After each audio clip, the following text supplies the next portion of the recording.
Hello everyone, pleasure to welcome you all on my channel. So दोस्तों, इस video में हम लोग दो स्टॉक्स डिस्कस करने वाले हैं जिसमें कि मुझे एक पॉसिबल स्विंग ट्रेड नज़र आ रहा है। और उससे पहले मैं आप लोगों के साथ में एक चीज़ डिस्कस करना चाहूँगा कि मैंने आप लोगों के साथ में 31 अक्टूबर को दो स्टॉक्स डिस्कस किए थे, जिसमें कि एक था दीपक नाइट्राइट और एक था टीवीएस मोटर्स। दीपक नाइट्राइट तो अभी उसी लेवल पर है, ऑलमोस्ट 2 या 3% अप है, जो लेवल्स हम लोगों ने डिसाइड किए थे, डिस्कस किए थे। लेकिन उस स्टॉक को वहाँ पर एक अच्छा खासा बेस मिला है, जहाँ पर उस स्टॉक के बारे में हम लोगों ने डिस्कशन किया था। बट जो टीवीएस मोटर्स था, उस स्टॉक ने आज अपना टारगेट अचीव कर दिया है। हाँ, वो स्टॉक आज नीचे है, लेकिन उस स्टॉक ने आज अपने सारे टारगेट्स को हिट करके तब नीचे आया है, तो ऑलमोस्ट उसने 15% प्रॉफिट बुकिंग करवा दी है। 1:3 रेशियो का अपना प्रॉफिट उसमें टारगेट अचीव हो गया है। ठीक है। सो इस वीडियो में जो पहला स्टॉक हम लोग डिस्कस करने वाले हैं, वो कौन सा स्टॉक है? वो है DLF limited. Guys, if you think that my videos are providing you valuable information, then please do subscribe to my channel.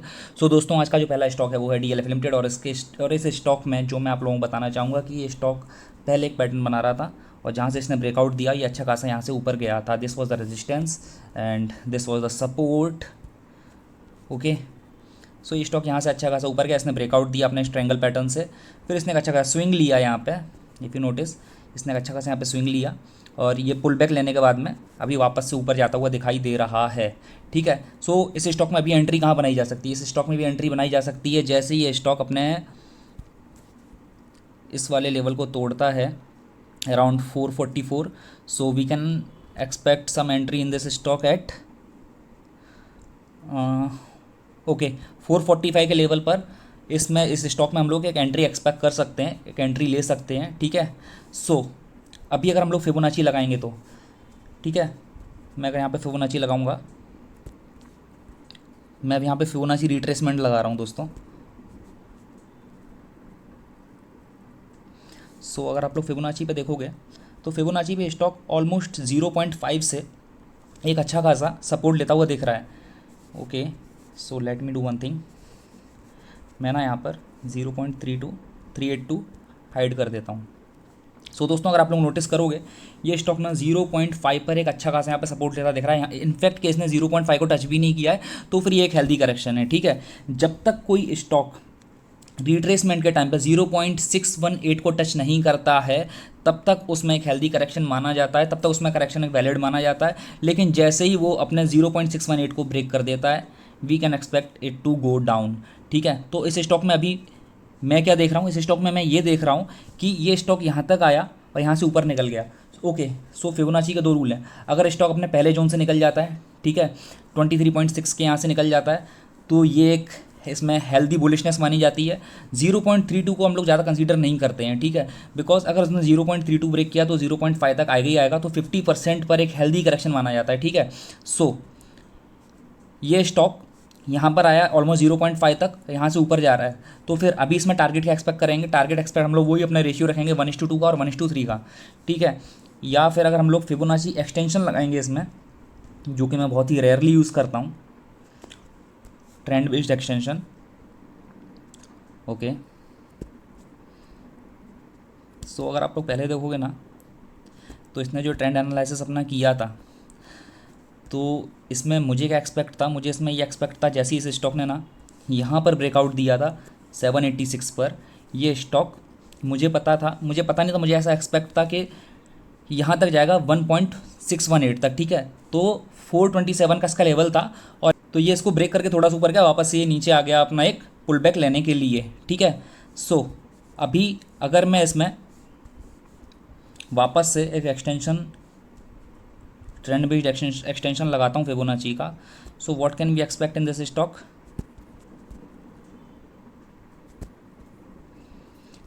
तीन टारगेट तक इसमें एक्सपेक्ट कर सकते हैं हम लोग। ठीक है। टारगेट 1 453 का, 468 और 490 ऑलमोस्ट अगर चाहिए तो फिर 518 तक एक्सपेक्ट कर सकते हैं, 518 तक जाएगा, लेकिन इसके ऊपर हम लोग एक्सपेक्ट नहीं करना चाहिए। ठीक है। तो अपना दूसरा एक जो रूल है ट्रेड लेने का, वो सिंपल सा रूल ये है कि हम लोग पोजीशन मान लो 445 पे लेते हैं। ठीक है। स्टॉप लॉस रखेंगे इस वाली कैंडल के नीचे, ऑलमोस्ट 3 to 4% का स्टॉप लॉस है, और हमारे जो टारगेट रहेगा, फर्स्ट टारगेट रहेगा अपना 1:2 का, और सेकंड टारगेट रहेगा 1:3 का। सो 1:3 पर अगर हम लोग रखेंगे तो फिर 11% का इसमें ऑलमोस्ट हम लोगों को प्रॉफिट एक्सपेक्ट कर सकते हैं 11 से 12% का। तो जो कहाँ पर अचीव होता है, जो अचीव होता है जा करके 495 के लेवल पर, या फिर हद है तो 500 के लेवल तक इसमें हम लोग वेट कर सकते हैं। और जो हमने फिबोनाची के लेवल देखे उसमें क्या था 518। ठीक है गाइज, तो इसमें जो फर्स्ट रूल है वो फर्स्ट रूल ये है कि हम लोग अपना जो पहला प्रॉफिट बुक करेंगे वो कहाँ पे करेंगे, वो करेंगे अराउंड 478 पर। ठीक है, और सेकंड प्रॉफिट 495 पर। तो guys let's move on to next stock. दोस्तों जो अगला स्टॉक हम लोग डिस्कस करने वाले हैं वो है प्रेस्टीज एस्टेट्स। और इस स्टॉक में अगर सबसे पहले हम लोग देखेंगे तो ईएमएस को देखेंगे, बिकॉज कोई भी स्टॉक ना अपने 13 और 21 की ईएमएस से ज़्यादा दूर नहीं रहता है ज़्यादा दिन। और ये स्टॉक ना यहाँ से अपने इस ईएमएस को टच करके अभी भागा हुआ है और यहाँ पर एक अच्छा खासा क्रॉसओवर ही बन रहा है। ठीक है, सो यहाँ पर जो 13 और 21 का यहाँ पर जो क्रॉसओवर बना था एक फेक क्रॉसओवर था, क्योंकि यहाँ पर ये स्टॉक थोड़ा कंसोलिडेशन जोन में गया था और अभी इसने जस्ट यहाँ पर ब्रेकआउट दिया। ब्रेकआउट के बाद में स्टॉक यहाँ से अभी ऊपर गया हुआ है। हालांकि इस स्टॉक में एंट्री बहुत पहले ले लेनी चाहिए थी, ठीक है, लेकिन एंट्री ले नहीं पाई। सो इफ़ यू नोटिस इस स्टॉक ने यहाँ पर अपने मंथली सप्लाई जोन को भी ब्रेक कर दिया और यहाँ से काफ़ी ऊपर आ गया है। लेकिन इसमें एंट्री कभी लेनी चाहिए थी वो एक बार आपको दिखा देता हूँ। इसमें एंट्री लेनी चाहिए थी हम लोगों को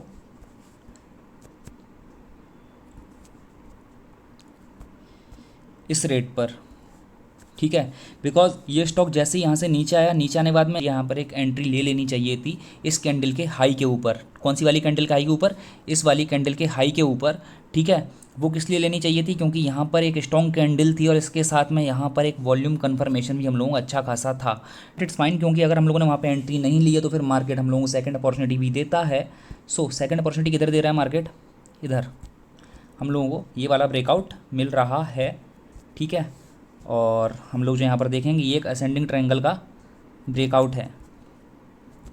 ठीक है, हालांकि यहाँ पे 3 टच मिल नहीं रहे हैं, नॉर्मली मैं 3 टचेस को कंसीडर करता हूँ, लेकिन यहाँ पे still this is a breakout. तो हम लोग इसमें प्ले क्या करेंगे? प्ले हमारा ये रहेगा, इसमें हम लोग एंट्री लेंगे इस वाली कैंडल के ऊपर लेंगे। तो इस कैंडल का हाई क्या है? इस कैंडल का जो हाई है वो है 517। तो हमारी जो पोजीशन इसमें रहेगी वो रहेगी अराउंड 518 के आसपास। स्टॉप लॉस इस कैंडल के लो के नीचे रखेंगे, तो स्टॉप लॉस रखेंगे अराउंड 6.5% के आसपास। सो स्टॉप लॉस मान लो रहेगा हमारा 484 पे या फिर 485 पे। और जो टारगेट का प्ले करेंगे, फर्स्ट टारगेट रहेगा 1:2 का। सो 1:2 के हिसाब से अपना जो फर्स्ट टारगेट है वो क्या है? अराउंड 587। और जो सेकंड टारगेट 1:3 का रखेंगे हम लोग। तो जो सेकंड टारगेट रखा है हम लोगों ने यहाँ पे वो रखा है अराउंड 621 रुपये का। ठीक है दोस्तों, सो जैसे ही 1:2 अचीव होगा हाफ पोजीशन को हम लोग स्क्वायर ऑफ कर देंगे, और जैसे ही टारगेट 2 अचीव होगा, सॉरी जैसे 1:3 का टारगेट 2 अचीव होगा वहाँ पे हम लोग अपनी 100% पोजीशन को क्लोज कर देंगे। और दोस्तों जो मैंने KPR मिल्स बताया था वो KPR मिल्स अपने एंट्री प्राइस से 8% ऊपर गया, बट स्टिल अपने टारगेट को उसने हिट नहीं किया और थोड़ा सा नीचे आ गया। सो गाइस विल सी कि KPR मिल्स में आगे जाकर के क्या होता है। और इसी के साथ में अगर हम लोग इस स्टॉक में एक बार ट्रेंड बेस्ड फिबोनाची एक्सटेंशन लगा के देखेंगे तो फिर हम लोगों को ये पता पड़ेगा कि ट्रेंड बेस्ड पर, ये प्रीवियस स्विंग बेस पर ये स्टॉक कितना ऊपर जा सकता है। ओके, सो जो इसमें अपना टारगेट है ऑलमोस्ट 595 से इसमें थोड़ा सा ऊपर है। 1:3 के हिसाब से अगर हम लोग देखेंगे तो हमारा है जो वो है 621 का। Okay, not an issue, because stock जैसे ही थोड़ा सा ऊपर निकलता है अपना हम लोग जो स्टॉप लॉस है वो ला करके ट्रेल कर देंगे एकदम कॉस्ट पे। और जैसे ही फर्स्ट टारगेट अचीव होगा 1:2 पे, सो जैसे ही 1:2 का टारगेट अचीव होगा हम लोग 1:2 पे जहाँ पे प्रॉफिट बुक करेंगे, पार्शियल प्रॉफिट बुक करेंगे, वहाँ पर हम लोग जा करके फिर अपनी नेक्स्ट क्वांटिटी का स्टॉप लॉस ला के ट्रेल कर देंगे। तो इससे हम लोग अल्टीमेटली प्रॉफिट में ही रहने वाले हैं अगर अपना स्टॉप लॉस भी हिट होता है तो। ठीक है, so guys this was my analysis in these 2 stocks. Meanwhile what do you think? Please drop your suggestions in comment box. Meanwhile take care, be happy and have a profitable week ahead. Take care, see you in my next video.